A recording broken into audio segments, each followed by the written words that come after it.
Olá, você acompanha a partir de agora as principais notícias da Assembleia Legislativa no Jornal Panorama. E os destaques de hoje são: cai decisão que impedia a eleição da mesa diretora da Assembleia. Deputado fala sobre a Frente Parlamentar em defesa do sistema portuário capixaba. Colegiado discute falta de acessibilidade para pessoas com deficiência. Decisão que impedia novas eleições para a mesa diretora da Assembleia foi derrubada pelo Tribunal Regional Federal da 2ª Região. A repórter Nicole Espósito traz os detalhes. O Tribunal Regional Federal da 2ª Região derrubou na tarde desta quarta-feira uma liminar que impedia a convocação de nova eleição da mesa diretora para o biênio 2021-2023.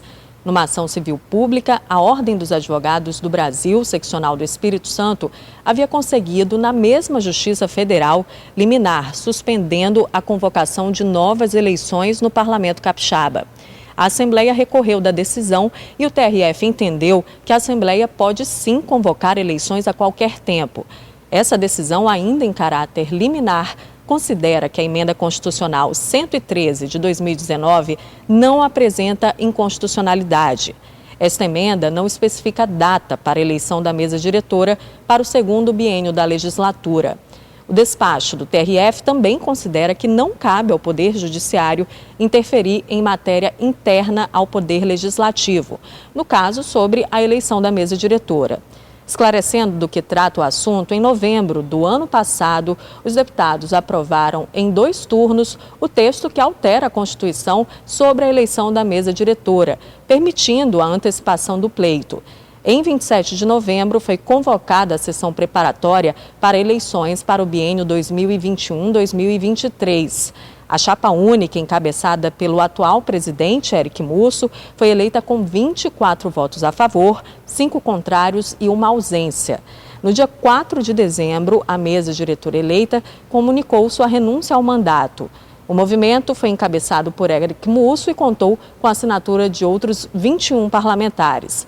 Como justificativa para a decisão, o documento apontou a necessidade de resguardar a estabilização e a harmonia entre os poderes.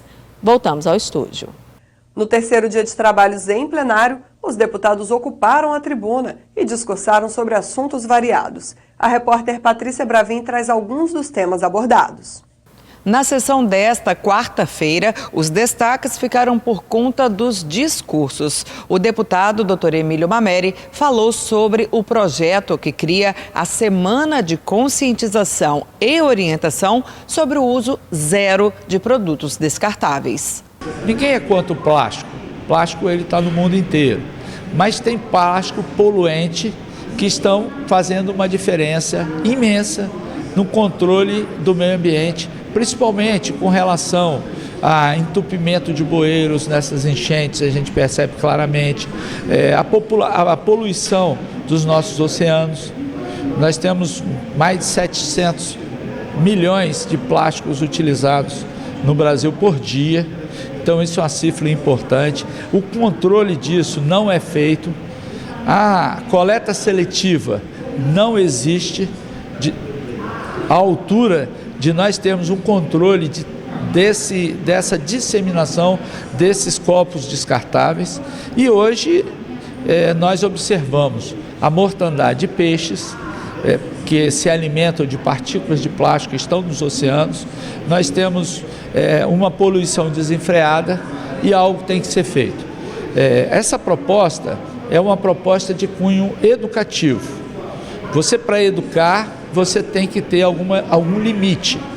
E essa atuação especificamente no copo descartável é um limite que nós temos que colocar e paralelamente fazermos uma política educativa para que toda a população possa refletir e repensar o ambiente de uma maneira geral. A deputada Irine Lopes se pronunciou sobre a necessidade de campanhas educativas nas escolas do estado para tratar da tolerância em relação à diversidade religiosa, cultural e de gênero. Nós precisamos ensinar a sociedade qual é o comportamento que protege dos desastres naturais e dos desastres das relações humanas que estão se deteriorando cada dia mais ódio, mais violência, mais revanche.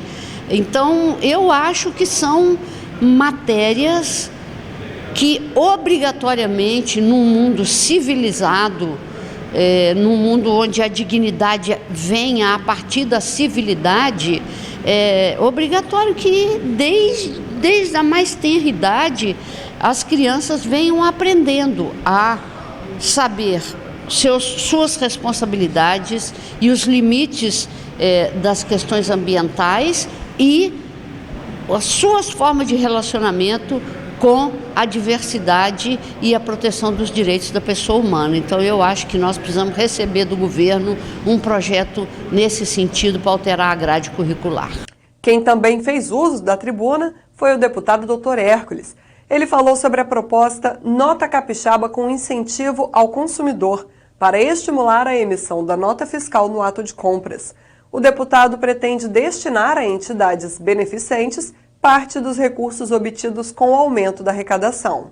Você vai exigir a nota ou o comerciante terá que dar a nota, porque não pode vender nada sem nota, e parte dessa arrecadação de ICMS, que é Imposto de Circulação de Mercadoria e Serviços, será destinada a essas entidades sem fins lucrativos, tipo a Paz, tipo Pestalozzi, a CASSE, a FEC, enfim, todas essas entidades, a mais, que são os autistas, todas essas entidades serão beneficiadas com parte dessa arrecadação.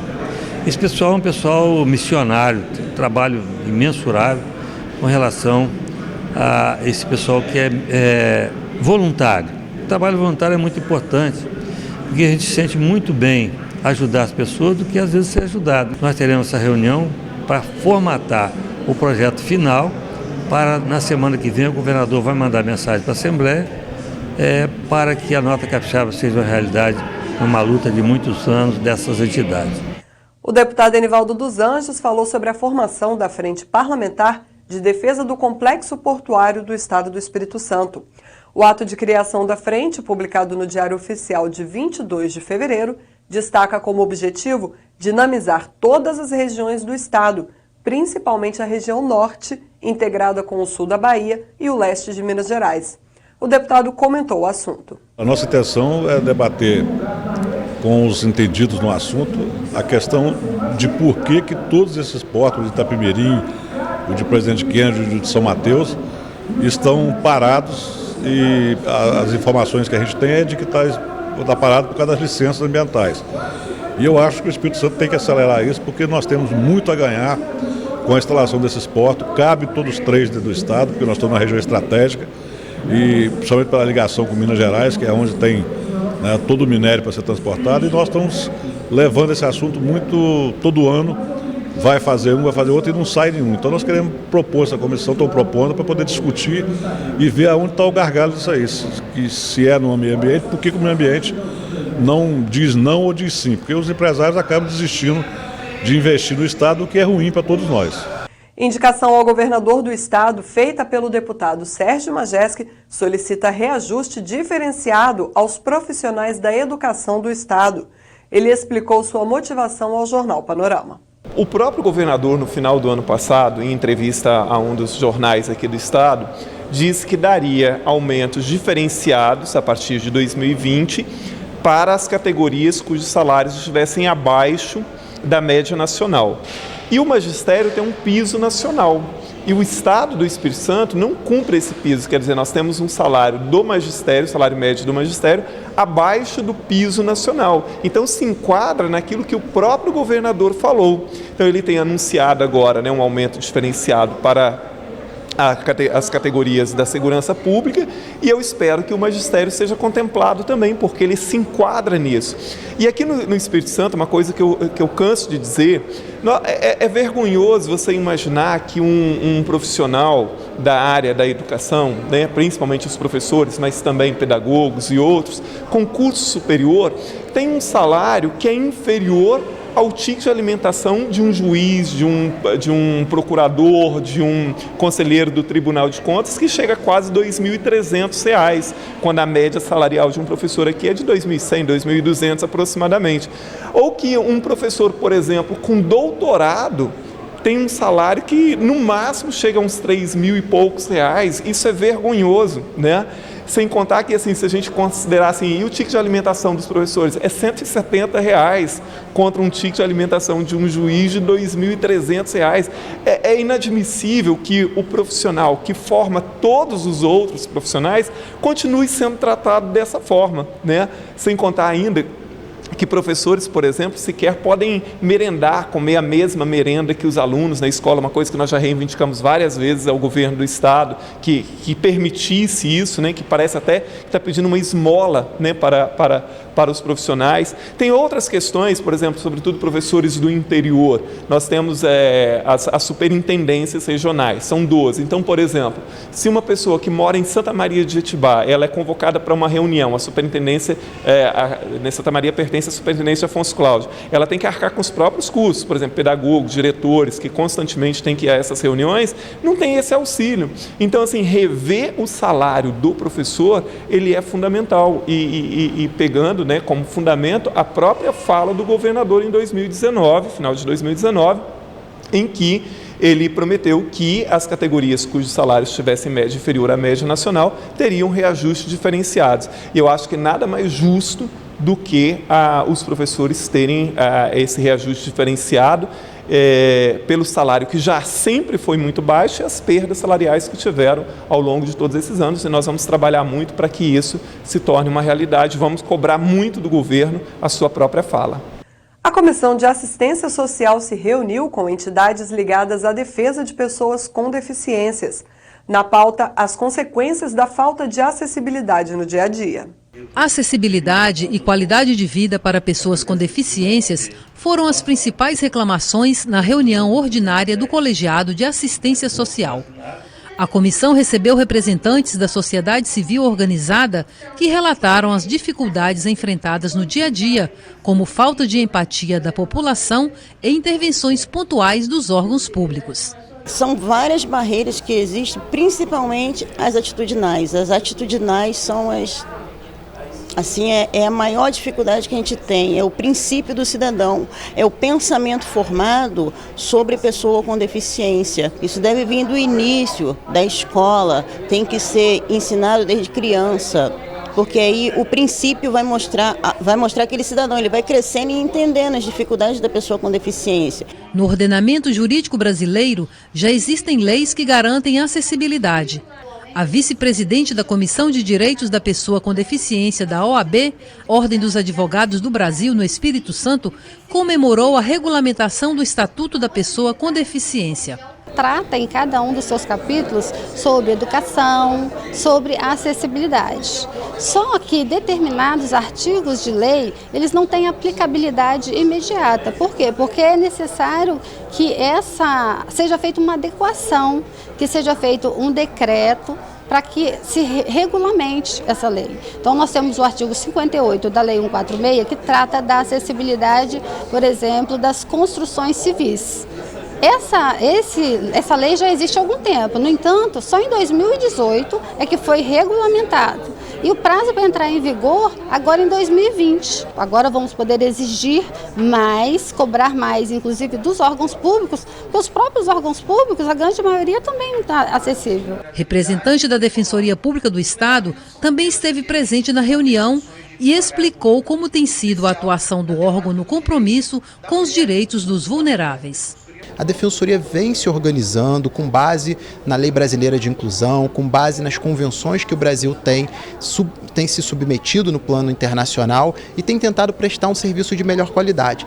Por isso que é importante virmos a esses espaços, como o da Comissão, aqui da Assembleia Legislativa, para debater com a população as reais necessidades da sociedade capixaba para podermos prestar um serviço sempre melhor para a nossa população. O presidente do colegiado, deputado Adilson Espíndola, destacou a necessidade de cumprir as leis existentes.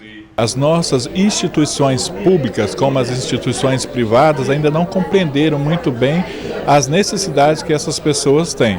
O que nós precisamos é fazer cumprir a lei. E a reunião aqui hoje foi muito produtiva, tivemos vários representantes de diversos segmentos da nossa sociedade. Um dos assuntos aqui mais cobrados foi em relação também às nossas instituições financeiras do nosso Estado. E nós vamos abordar esse tema em outra ocasião aqui na Comissão da Assistência Social, mais uma vez. E nós vamos tentar trazer os representantes das associações bancárias aqui do Espírito Santo e da Federação dos Bancos para que eles possam estar falando sobre isso, bem como também essa comissão irá fazer, vamos dizer assim, uma investigação às instituições públicas ainda que não tenham acessibilidade para pessoas com deficiência. E o Jornal Panorama de hoje vai ficando por aqui, mas você pode continuar se informando pelo portal e também pelas nossas mídias sociais. Obrigada pela companhia e continue com a gente. TV Assembleia, mais perto de você.